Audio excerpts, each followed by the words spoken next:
Hi అండి, అందరికీ నమస్కారం. Welcome to Dhanya recipes. ఈ రోజు మన కిచెన్ లో టమాటా మసాలా గ్రేవీ కర్రీ చేస్తున్నాను. ఈ కర్రీ చిక్కటి గ్రేవీ తోటి అన్నంతో తిన్నా, చపాతీ, రోటీ, బిర్యానీ, పులావ్ దేంతో తిన్నా గానీ చాలా అంటే చాలా బాగుంటుంది అనమాట.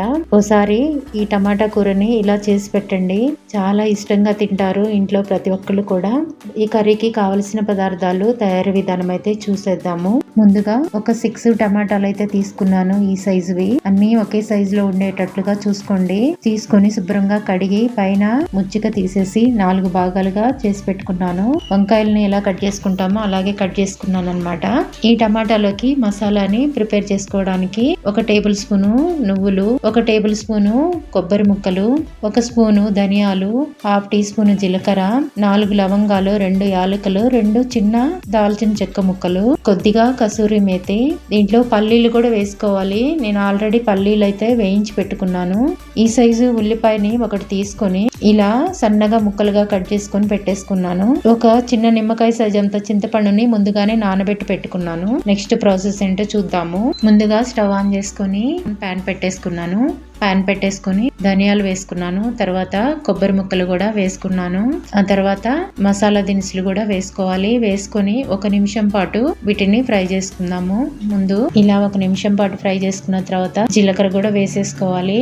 లో ఫ్లేమ్ లోనే ఇవన్నీ కూడా ఫ్రై చేసుకోవాలి. ఇలా ఫ్రై చేసుకోవడం వల్ల కర్రీ కూడా చాలా టేస్టీగా ఉంటుంది. ఇవి వేగిపోయాయి. నువ్వులు కూడా వేసేసుకుందాము. నువ్వులు ఈ హీట్ కి త్వరగానే వేగిపోతాయి. చూసారుగా ఎలా వేగుతున్నాయో. ఇప్పుడు స్టవ్ ఆఫ్ చేసేసుకొని కసూరి మేతిని అయితే దీంట్లోనే వేసేసుకొని ఒకసారి ఇలా కలుపుకుంటే ఈ వేడికి కసూరి మేతి కూడా ఫ్రై అయిపోతుంది.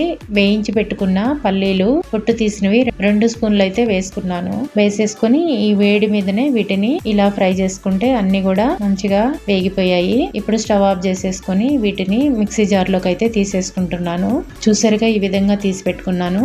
ఇవి పక్కన పెట్టేసుకొని ఇప్పుడు మరలా స్టవ్ ఆన్ చేసుకొని ప్యాన్ పెట్టేసుకొని అదే ప్యాన్ లో 3 టేబుల్ స్పూన్స్ ఆయిల్ వేసుకుంటున్నాను. ఆయిల్ హీట్ అవ్వగానే కట్ చేసి పెట్టుకున్న ఆనియన్స్ వేసుకొని ఆనియన్స్ బ్రౌన్ కలర్ వచ్చేంత వరకు ఫ్రై చేసుకోవాలి. చూసారు కదా ఈ విధంగా ఫ్రై చేసుకోవాలి. వీటిని ఒక బౌల్లోకి అయితే తీసుకుందాము.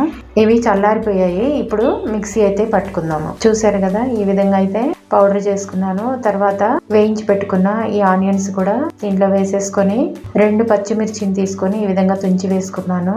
ఇలా వేయించి ఆనియన్స్ వేసుకోవటం వల్ల కర్రీ కూడా మంచి టేస్ట్ వస్తుంది. అందువల్ల వేసుకున్నాను. ఇలాగా ఒక చిన్న గ్లాస్ వాటర్ వేసుకొని ఈ విధంగా పేస్ట్ లాగా అయిందనమాట, మెత్తని పేస్ట్ లాగా. ఇప్పుడు ఇది పక్కన పెట్టేసుకొని నెక్స్ట్ ప్రాసెస్ చూద్దాము. ఆనియన్స్ వేయించిన ఆయిల్ ఉంది కదండి, ఆయిల్ లో మరొక టేబుల్ స్పూన్ అంత ఆయిల్ వేసుకున్నాను. ఈ కర్రీకి కొంచెం ఆయిల్ ఎక్కువ పడుతుందండి, అందువల్ల ఆయిల్ వేసుకోవాలి. 1 స్పూను అల్లం వెల్లుల్లి పేస్ట్ వేసుకున్నాను. తర్వాత కరివేపాకు కూడా వేసుకొని 1 నిమిషం పాటు ఈ కరివేపాకుని అల్లం వెల్లుల్లి పేస్ట్ ని ఫ్రై చేసుకున్న తర్వాత మనము మిక్సీ పట్టుకున్న మసాలా పేస్ట్ అంతటిని కూడా దీంట్లో వేసేసి బాగా కలుపుకోవాలి. ఈ విధంగా అంతా కూడా బాగా కలుపుకొని మూత పెట్టుకొని ఈ మసాలా అంతా కూడా ఫ్రై అయ్యేంత వరకు ఫ్రై చేసుకోవాలి. లో ఫ్లేమ్ లోనే మధ్య మధ్యలో కలుపుతూ ఉండాలి. చూసారు కదా ఆయిల్ అంతా పైకి వచ్చేసింది, అంటే మసాలా వేగిపోయింది అనమాట. ఆల్రెడీ మనము ముందుగా దినుసులు వేయించుకున్నాం కదండి, అందువల్ల త్వరగానే ఫ్రై అయిపోయింది. చూసారుగా అంతా కూడా బాగా వేగిపోయింది. 1/2 టీ స్పూన్ పసుపు వేసుకుంటున్నాను. 1.5 స్పూను కారం వేసుకుంటున్నాను. మీరు తినే కారాన్ని బట్టి కారం వేసుకోండి. 1 టేబుల్ స్పూన్ సాల్ట్ వేసుకుంటున్నాను. తర్వాత చెక్ చేసుకొని సాల్ట్ అనేది వేసుకోవచ్చు. వీటన్నిటిని కూడా బాగా కలిపేసుకొని ఒక 2 మినిట్స్ ఫ్రై చేసుకోవాలి. బాగా లో ఫ్లేమ్ లోనే 2 మినిట్స్ ఇలా కలుపుతూ ఫ్రై చేసుకోవాలి. 2 మినిట్స్ ఇలా ఫ్రై చేసుకున్న తర్వాత గ్రేవీకి సరిపడా వాటర్ అయితే వేసుకోవాలి. నేను 1 గ్లాస్ వాటర్ అయితే వేసుకుంటున్నాను. వాటర్ వేసుకున్న తర్వాత ఒకసారి ఇదంతా బాగా కలిపేసుకొని ఆల్రెడీ మనం చింతపండు అయితే నానబెట్టి పెట్టుకున్నాం కదండి, ఆ చింతపండు గుజ్జునంతటిని కూడా దీంట్లో వేసేసుకోవాలి. వేసేసుకొని మరొకసారి కలుపుకోవాలి. కలుపుకున్న తర్వాత కట్ చేసి పెట్టుకున్న టమాటాలను కూడా దీంట్లో వేసేసుకోవాలి. ఈ విధంగా టమాటాలని వేసేసుకొని మూత పెట్టుకొని లో టు మీడియం ఫ్లేమ్ లో కర్రీని ఉడికించుకోవాలి. నేను ఒక 2 పచ్చిమిర్చిని ఈ విధంగా తుంచి వేసుకుంటున్నాను. ఇలా పచ్చిమిర్చిని ఇట్లా వేసుకోవటం కూడా మంచిది, అందువల్ల ఇలా వేసుకున్నాను. ఇప్పుడు లో టు మీడియం ఫ్లేమ్ లో కర్రీ దగ్గర పడేంత వరకు ఉడికించుకుంటూ ఉండాలి. మధ్య మధ్యలో చెక్ చేసుకుంటూ ఉండాలి. ఒక 5 మినిట్స్ ఆగిన తర్వాత ఇలా చూస్తే కర్రీ ఈ విధంగా ఉంది.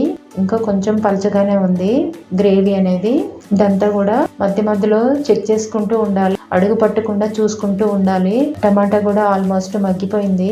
మరొక 2 మినిట్స్ ఉడికించుకుందాము. ఇప్పుడు 2 మినిట్స్ అయితే అయిపోయిందండి. చూసారు కదా ఆయిల్ కూడా పైకి తేలిందంటే కర్రీ కుక్ అయిపోయినట్లు అనమాట. ఇప్పుడు ఫైనల్ గా కొత్తిమీర అయితే వేసేసుకుందాము. మధ్య మధ్యలో చెక్ చేసుకుంటూ ఉండాలి.